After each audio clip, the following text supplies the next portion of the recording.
Graças ao nosso bom Deus, estamos juntos outra vez. Esse é o nosso quarto encontro desta semana especial. E eu quero dizer para você que é, para mim, mais uma vez um prazer poder participar dessa reunião abençoada de vocês.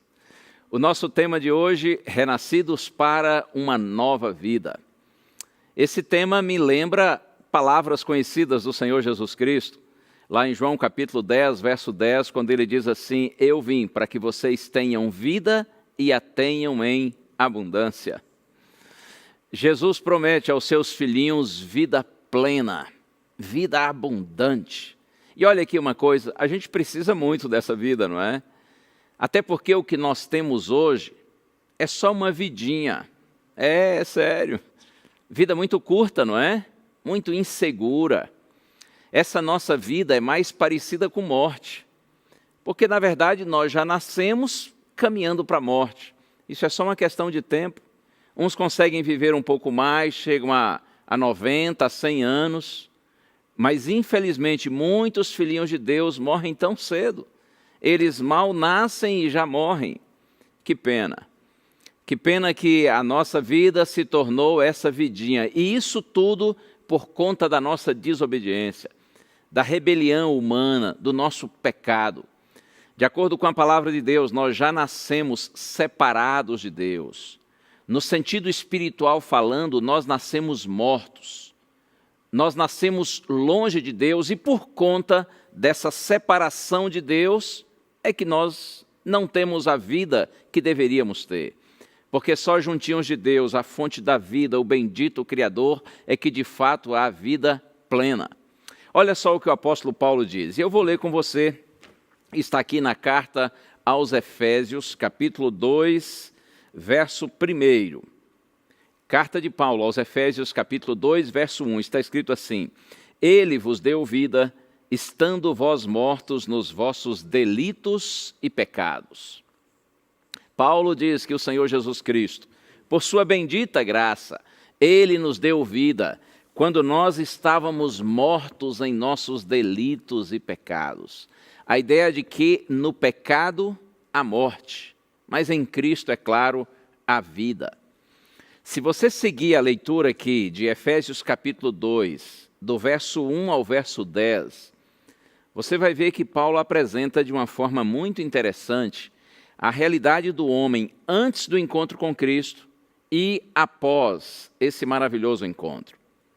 Antes do encontro com Jesus, Paulo diz, conforme nós lemos, que estávamos mortos em nossos delitos e pecados.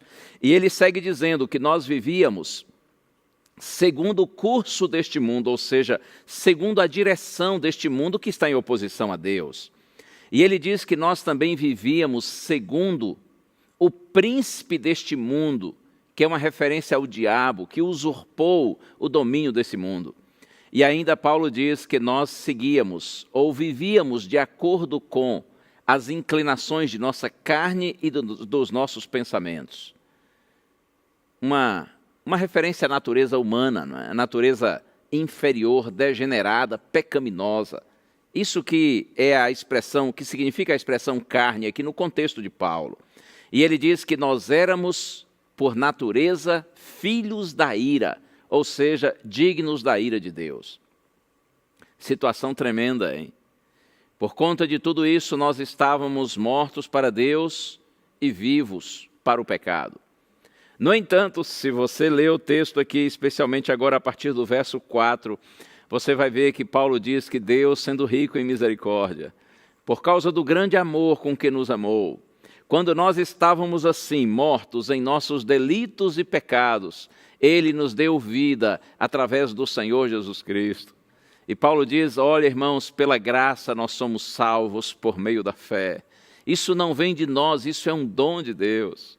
Quando você se encontra com Jesus e é impactado pela graça, você que estava espiritualmente morto, agora você é ressuscitado. E Paulo diz que nós chegamos a nos assentar em lugares celestiais. Eu entendo que aqui é uma referência ao fato de que quando você é ressuscitado espiritualmente, pela graça de Deus, você tem uma visão do céu. Você vê, você enxerga a vida de cima para baixo. Você compreende que tudo o que acontece nesse mundo está relacionado a um contexto mais amplo de um conflito que há entre o bem e o mal. Agora que nós somos ressuscitados espiritualmente, que nos assentamos em lugares celestiais, nós nos tornamos verdadeiramente filhos de Deus. Nós que estávamos mortos para Deus e vivos para o pecado, agora nós estamos vivos para Deus e mortos para o pecado. É isso que a gente chama de conversão, não é? Ou novo nascimento. Antes da conversão a gente corria de Deus. Depois da conversão do novo nascimento, a gente conscientemente corre para Deus. Nós estamos agora na direção contrária àquela que nós vivíamos anteriormente. Por isso, tudo que estava à nossa direita passa a estar à esquerda. Eu posso dizer com isso que muitas coisas que a gente gostava antes do encontro com Cristo, a gente agora não gosta mais. Por outro lado, muitas coisas que estavam à nossa esquerda passam a estar à nossa direita. Ou seja, muito daquilo que a gente rejeitava, agora a gente gosta, agora a gente ama. E um texto lindo que está aqui e você certamente conhece, é segunda carta de Paulo aos Coríntios, capítulo 5, verso 17, está escrito: e assim, se alguém está em Cristo, é nova criatura, as coisas antigas já passaram, eis que se fizeram novas. Que lindo, não é? Se alguém está em Cristo, é nova criatura. As coisas antigas, diz Paulo, ficaram para trás, elas passaram. Eis que tudo se fez novo. Isto é o resultado do recebimento da graça de Deus. Quando você recebe essa graça de Deus e é impactado por ela, você tem uma nova compreensão da sua existência. A graça de Deus produz em nós um renascimento para uma nova vida. Ontem, quando nós falávamos a respeito da fé, eu disse que a fé não se explica, a fé se experimenta. Pois eu lhe digo agora a mesma coisa em relação à conversão ao novo nascimento. A gente não sabe explicar como se dá esse milagre de Deus em nossa vida, mas o fato é que esse milagre ocorre. O novo nascimento não se explica, mas se experimenta. Deus abençoe sua vida. Que o Senhor Jesus, pelo Espírito Santo, continue atuando em você, para que em Cristo você possa renascer para uma nova vida. É a obra divina, realizada no coração humano, que faz com que, sendo operado por meio do Espírito Santo, nós tenhamos, do Espírito Santo e da palavra, nós tenhamos então assim uma nova vida em Cristo. Você quer ter verdadeiramente uma nova vida em Jesus?